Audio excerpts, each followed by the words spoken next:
What is happening, people? Welcome back to GoonerDownUnder TV. And damn, does it feel good to finally beat Aston Villa, especially away from home. We know they took all 6 points away from us last season, so it's nice to get that revenge, get those 3 points against Emery, and just get out of there with a win. You know, was it the prettiest game? Was it the most glamorous? Absolutely not. I think at times we got very, very lucky. But 3 points is 3 points. We move on. Just before we get into the analysis, looking at the team moving forward, what's the whole landscape looking like? Please, if it's your first time on the channel, make sure to like and subscribe. It really does help out the channel grow. And, you know, get to see all that new content coming your way. So why not join the community? Let us know in the comment section below what your thoughts are on the game as well. What do you think I'm saying? Am I talking crap? Am I not? It's just all for a bit of fun, isn't it? So, without further ado, we're going to get straight into the analysis. This is basically what we lined up with. You know, I know Timber technically started as a left back. Pretty sure that's what they said on the team sheet as well. But we all know he basically went straight into that second CDM spot next to Partey. 2 sort of holding sixes, allowing that 3 at the back, box midfield, 3 up front. You know, sort of similar to what Man City's been doing with Rico Lewis. You know, Rico Lewis, very different player than Kyle Walker. He goes straight into that midfield, no mucking around. This is the way they set up. This is their shape. And that's how they sort of play out from the back. Similar to us, you know, I think with Zinchenko, sometimes he's out the back on that left. Sometimes he'll slowly gravitate in towards that midfield when maybe he sees a numbers advantage. I feel like this game, Arteta just told Timber, get straight there. And this is how we will set up. You know, even if he's necessarily not being the one receiving the ball from the centre backs, he was always there with Partey, and just, you know, that was the option they had. And I definitely think there are pros to this. I think it can be good moving forward. I think yesterday maybe was a bit too early. It just didn't seem right. I don't know. I know, trust me, a lot of the tactics are obviously going to get thrown out the window. You're playing against Aston Villa away from home. They're going to make every team, you know, not be able to execute as well as they would like to. But still, you know, I don't think we were able to control the game as much. I think we looked very vulnerable at the back. We gave up huge spaces. You know, we weren't as congested defensively as we typically are. You know, typically we're a very tough team to beat, or even a tough team to break. You know, typically teams don't create a lot of chances against us. Aston Villa had a few really, really good openings that they could have taken advantage of. And so I think it shows, you know, the team maybe isn't as gelled like this. The familiarity, they need to learn maybe where they need to be. Our midfield got completely overrun pretty much by Rodgers alone. You know, there was multiple times where he got the ball, he carried through Odegaard, Rice, Partey. Multiple times. You know, I didn't even really know who he was, and I instantly turned into a mega fan. Let's go buy him. Obviously, Aston Villa's not going to sell. But he looks really, really good. I know a lot of this is going to talk about how he sort of got through our midfield so much, but on the other hand of that, we really need to give him his props. That guy is a proper baller, man. He is a proper baller. But regardless of who it is, this is where it's sort of, you know, more relevant to Arsenal. I don't want anyone doing that to our midfield. You know, we all love Partey, Rice, Odegaard. We think it's maybe the best midfield trio in the league, definitely up there, probably with City. But I think we need to learn to take more tactical fouls as well. There's no chance that Rodgers should be literally driving through our whole midfield multiple times. You know, especially if none of them are on yellows, grab the foul, take it, slow Aston Villa down. You know, they don't need to be able to always play on the counter against us. Let them play against us, you know, when we're set, let them play slow, have to try and break us down. I think that's something we definitely need to start taking advantage of. We don't do enough tactical fouls. We let teams play in space against us, and we nearly got punished. You know, yes, that Ollie Watkins one could have maybe been a foul beforehand, but still, you know, we got lucky. Technically, they didn't really break through us. They more sort of pressed us, but still, the second goal, definitely, you know, Ollie Watkins going for the header.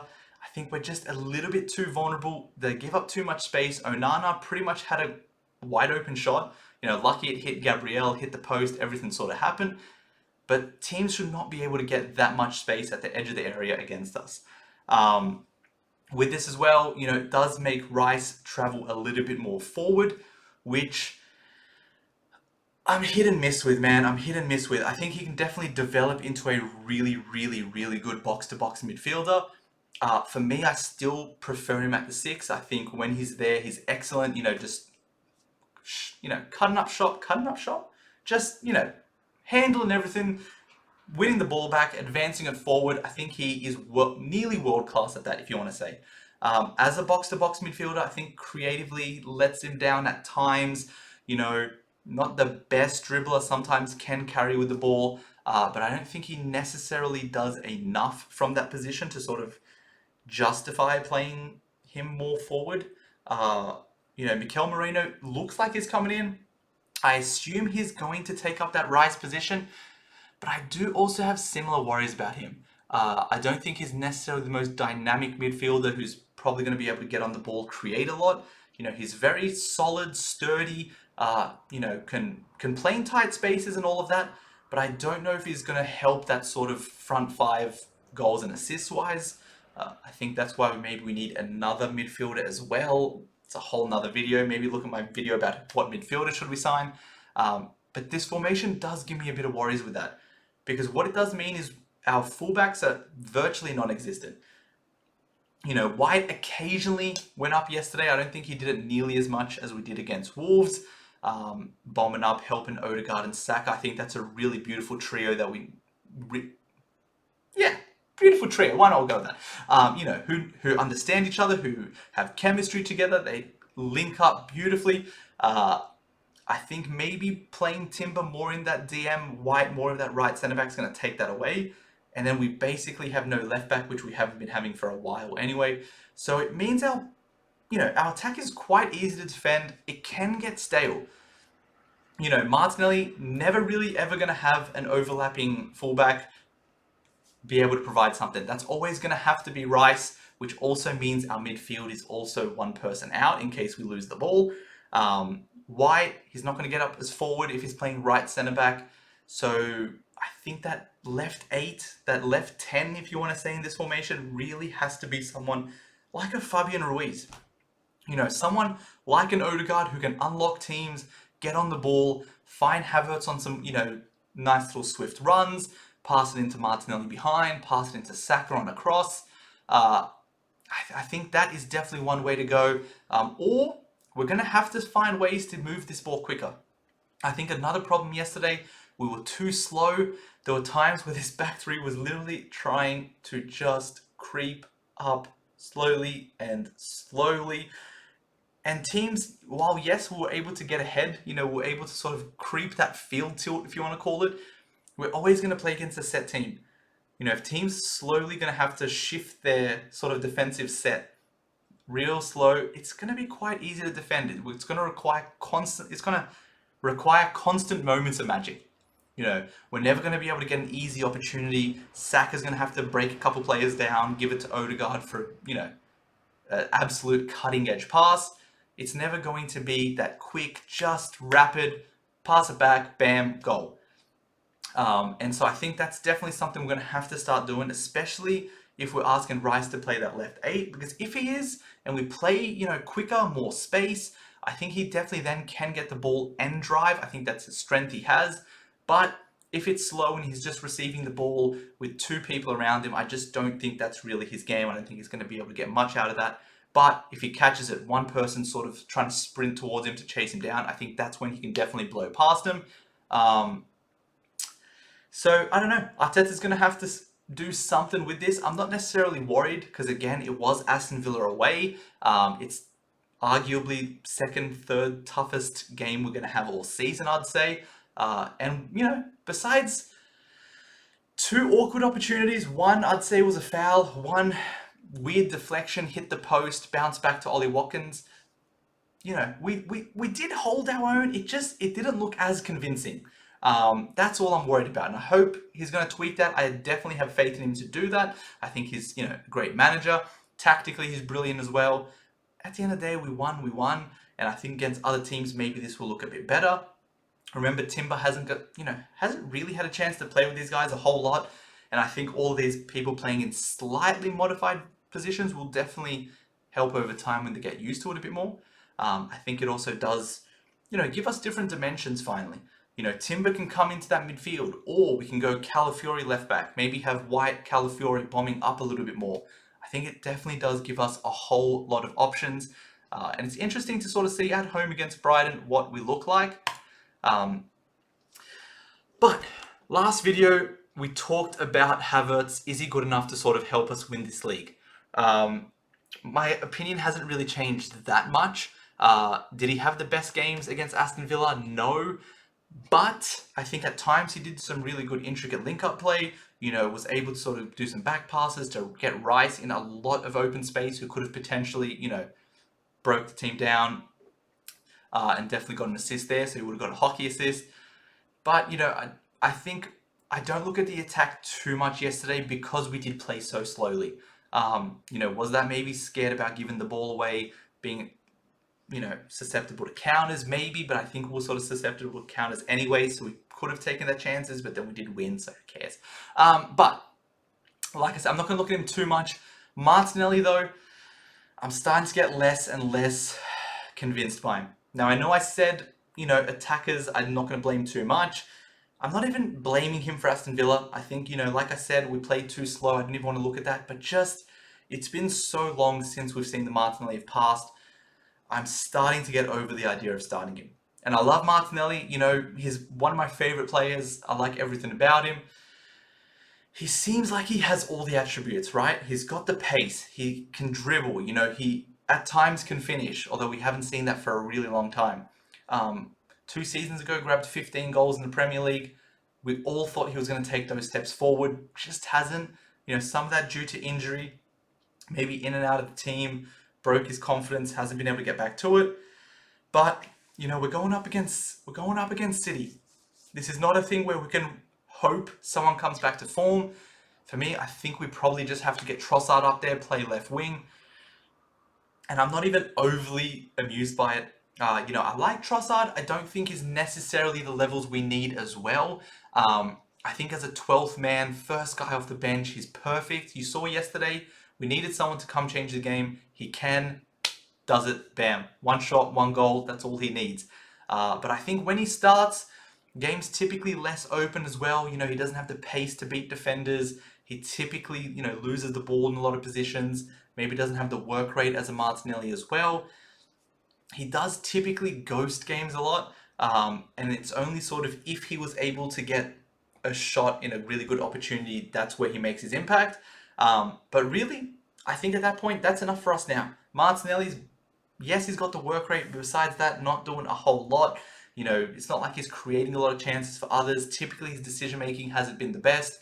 So I think even if we have Trossard there, if his only contribution is getting on the end of things, I think that's going to be more beneficial for us than anything. And then, who knows, maybe Martinelli can be that super sub. Come on, when the other team's tired, just pace, run down the wings, cut it back. He needs to make his game as simple as possible. I think he's constantly overthinking things. Saw yesterday he would beat a defender, he'll turn in, he'll turn out, he'll turn in, turn out. Looks like Rice was even getting sick of it at times. Talking that last video, I wouldn't even mind him playing backup right wing. I think that's definitely something we can look into. Sort of like Sane did for City on the left, he can do on the right. Just, you know, blitz on that right wing, beat everyone and just cut it back. Honestly, I think if he does that one move over and over, I think that's probably the best way we're going to get something out of him. You know, maybe then when teams start figuring that out, then we can start looking at changing things up. But at the moment, when he's looking at doing too many things, he just gets, I think he gets stuck. I hope he can change. And I really like Martinelli. I want it to work. I think, you know, if he comes back to his best, then damn, this attack starts to look really scary. But at the moment, just, he's not able to get into it. You know, I am hopeful that maybe Marino, Calafiori, left back, centre mid can reignite him. But we at the moment, we haven't really seen anything that would convince us of that. I think we definitely need to add more players in this window. I'm starting to get a little bit scared though. I'm honestly starting to get a little bit scared. There's a couple Arteta quotes recently here. I think this was a few days before Aston Villa. It's sort of, again, both of them don't really say much, but I guess you sort of have to see what you can pull out of it. Here he talks about how, you need to be prepared. There can be some surprises. They're prepared for everything. I think I said prepared 45 times. Go with me. Whereas he's basically like, I'm really happy with the team. Yes, we lost Jesus, but I really love the guys that we have. If we can do something, we will.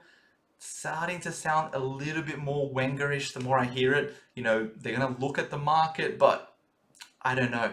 I really don't know where the money's gone. I'm not convinced by this profit and sustainability stuff. Chelsea have signed 476 players in this season alone. We've signed David Raya on a permanent, but then we also sold Smith Rowe for 3 million more. So we basically net 3. Then we bought Calafiori for what, 40? We're about to buy Moreno for 27 million pounds. We made the Champions League again. I don't know. I think we definitely need to do a whole lot more though, because especially with Gabriel Jesus' injury, our attack is light. I also talked about how I want an extra midfielder.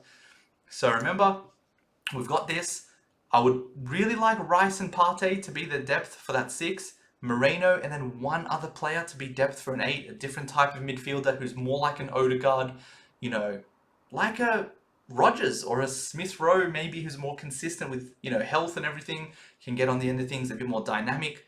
I think we definitely need another midfielder above Moreno, just because I think we can get pretty found out, and we need more options, but especially our forward line.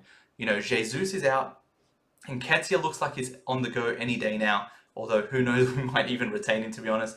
Reiss Nelson was meant to go 4 months ago to Leicester. Don't know what happened with that. I think he's just here because nothing else has happened. But really, is he going to get any significant game times? And that leaves us with 4 attackers for 3 positions.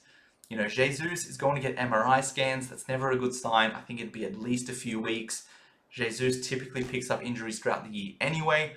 So we have Saka, Havertz, Trossard, Martinelli for 4 positions. Martinelli has been an absolute, ghost in his shell. Is that the expression? He's just not been himself for a really long time. Over a season now. That leaves us with 3 attackers. Havertz, who some people love, some people hate. I do like him. I definitely root for him. I'm a massive fan. But I think we also definitely need another type of striker. We need someone else to, where if he's not playing well, change it up. Trossard, yes, I said he can sort of impact the game by being in a good position at the right time, but I think he thrives off the bench typically.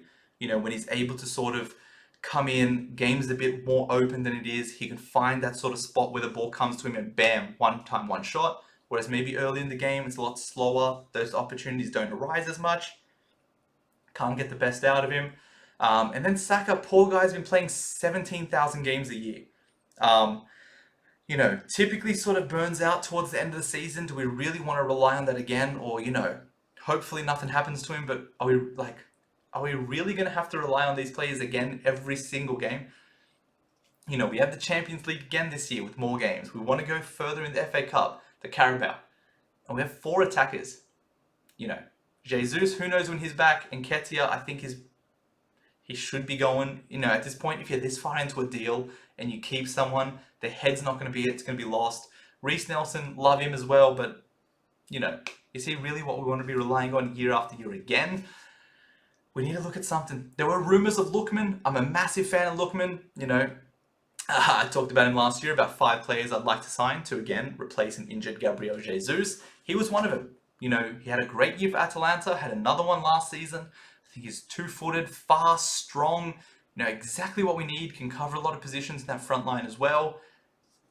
Apparently 50 million plus Kivior was a rumour. I don't know if I buy it though, but we're going to have to do something, man. We are going to have to do something.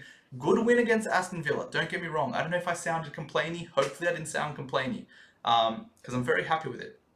Very happy with the win, 2 wins out of 2. It's a tough start. If we can somehow get through these first 5 games with 4 wins and a draw, I'll be thrilled. I will be thrilled. But our team's looking light. Hopefully we'll get this Moreno deal done soon. It's been about, 2 months since we were linked to him in America. But it's going to be a long season. It's going to be a long season. Hopefully it ends up a damn good one. Let me know what you think. Do you think we need more players? Do you think our team is sort of set where it is? What did you think of the Villa game?